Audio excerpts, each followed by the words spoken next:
வருங்க. அப்படி வந்ததுன்னா என்ன பிரச்சனைனா அதை வந்து கொசு கடிச்சதுன்னா அந்த கொசு வந்து மற்ற கோழியை கடிக்கும்போது கண்டிப்பாக வந்து எல்லா பக்கம் ஸ்ப்ரெட் ஆகக்குள்ள வாய்ப்பு இருக்குது. அப்போ அதனால் அம்மை கோழியை இமீடியட்டாக தனிமைப்படுத்தணும். தனிமைப்படுத்திட்டு அந்த அம்மை வந்த இடத்துல இந்த மாதிரி தூஜான்னு சொல்லுவாங்க, ஆயின்மெண்ட்டு. சரிங்களா? வெட்டினரியில் போனால் வேறு உங்களுக்கு மெடிசன்ஸ் வெட்டினரி ஹாஸ்பிட்டல் போரிக்கு பவுடர்லாம் கொடுப்பாங்க, அதை யூஸ் பண்ணலாம். இல்லைன்னா தூஜா ஆயின்மெண்ட்டு வந்து நீங்கள் அந்த புண்ணுகளுக்கு மேலே எங்கெல்லாம் குறுக்குருவாக்கோ அந்த அது மேலே இது ஹோமியோபதி மெடிசனுங்க. இதை வந்து நீங்கள் வந்து அது மேலே அப்ளை பண்ணி விடலாம். வரக்கு முன்னாடி தடுக்கணும்னு நினச்சிங்கன்னா இந்த வெட்டிட்டு அப்படின்னு சொல்லுவாங்க. இது வந்து எல்லா இடத்துலையும் கிடைக்காதுங்க, ஹோமியோபதி மெடிசன் தான்.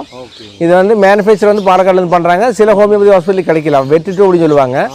இது வந்து ரொம்ப எஃபெக்டிவாக இருக்குது. எப்படின்னு பார்த்தீங்கன்னா சார், நம்ம நோய் வர்றதுக்கு முன்னாடியே இந்த தண்ணியில் வந்து 1 லிட்டர் தண்ணியில் ஒரு மூடி, அதாவது ஒரு 5 ml, 1 லிட்டர் தண்ணியில் ஒரு 5 ml வந்து ஹோமியோபதி மெடிசன் தான். சைடு எஃபெக்ட் கிடையாதுங்க. அம்மை நோய்க்கு வருமுன் தாக்குறதுக்கு வந்து நம்ம இதே வந்து வர்றதுக்கு முன்னாடியே ஒரு மந்த்லி 2 times வந்து இதை தண்ணியில் நம்ம வந்து மிக்ஸ் பண்ணி கொடுத்துட்டோம்னா என்ன பார்த்தீங்கன்னா உங்களுக்கு அம்மை